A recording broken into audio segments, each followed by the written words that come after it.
Good morning. Ayan ang aga-aga pa, 5 o'clock, 5:15 a.m. Ang aking asawa at si Kuya Baler ay maagang naghahakot ng buhangin.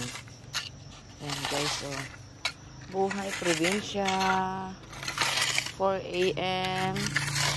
Gising na ang mga tao guys. Ayan dumadaan na ang mga tao, maingay na ang mga tricycle, pati manok. Ginagawa mo lahat. Nagtatrabaho ka o naglalaro?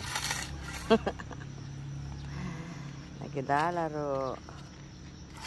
Ayan guys, 5:15 a.m. Dinatanggal na yung buhangin. Ayan guys, ang mga buhangin. 5:15 a.m. guys. Nagtatrabaho ng aking asawa kanina pa to guys, 4:30.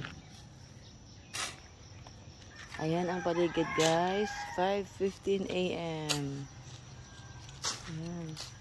Tahimik pa mga tao, pero ang mga sakyan, maingay na pati manok.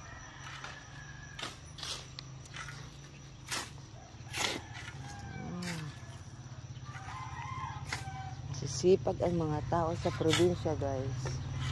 Hindi ko sinasabi na ang mga nasa syudad tamad Ibig sabihin na maaga pa lang dumadaan ng mga tao. Ayan ang kape ng asawa ko. Masakit ng baywang niya. Buhay probinsya. Ayan, bye bye na guys. Thank you so much. Happy Tuesday guys.